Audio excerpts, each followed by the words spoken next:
So these are promises. And the promises of God are settled. You don't break them. He says, as for him, God, I don't break covenant.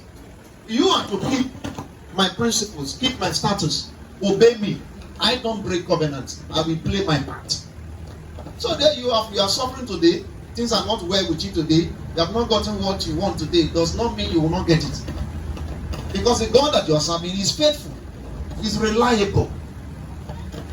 When God promised Abraham, he could not swear by anything because he is the greatest.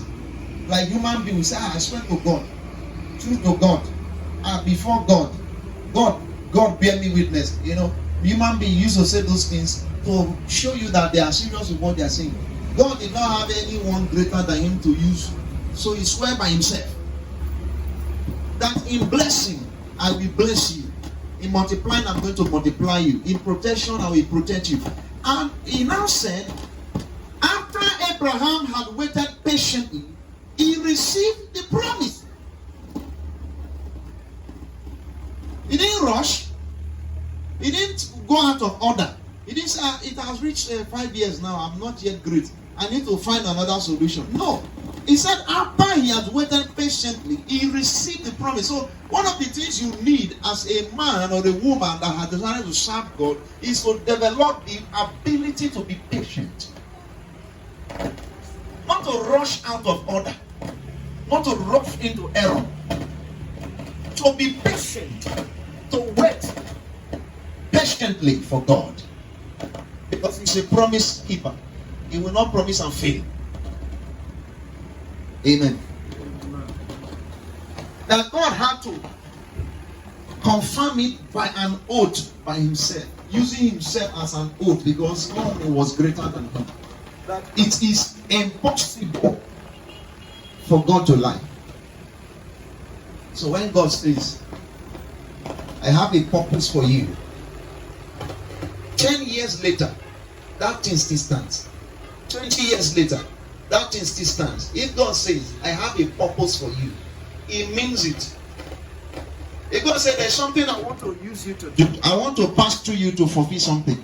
It comes 30 years later, it still stands like that. It's not changing. So, when you get connected to God, you stay. Because He will not lie. The earlier you realize that you have to stay with God and just stay faithfully, the better it is for you. Because when you are fluctuating, go up and go down, go up, go front, go back, doubt Him today, believe Him tomorrow, consult demons tomorrow. When you don't stay faithfully, you just be delaying the destiny. Something that may have taken you 1 month to achieve, 1 year you have not achieved it. Because the faithfulness that God requires from you is not seen it. So we don't fluctuate. We don't doubt God. We stay put and patiently wait for the manifestation of the promises, because it is not possible for God to lie. Amen. Amen. If you are suffering for the sake of your faith, it says what? Bear it. Because the exhortation will also come. For you will not be allowed to stay in that suffering continuously. For those who suffer with Christ will also be glorified with Christ. And then he put a warning. Let it not be that any of you is suffering because you are a murderer. You kill people. Let it not be that you are suffering because you are a thief. You stole people's property and they are beating you, they put you in prison, they wound you. Let it not be that you are suffering because of the evil that you have done. Because in that type of suffering, God will not deliver. God will not help. God will not come in because you have gone out of order.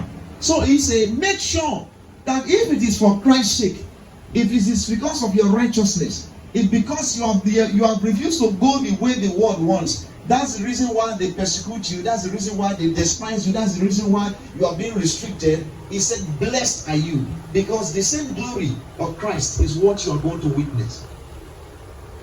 So what you should be careful is this. These trials I'm going through, is it as a result of the bad things I've done? Is it as a result of my wickedness?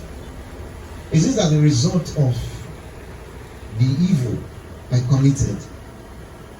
Because I stood. If your suffering is not as a result of evil, iniquity, wickedness, bad lifestyle, if it is for God's sake, the glory will come. Amen.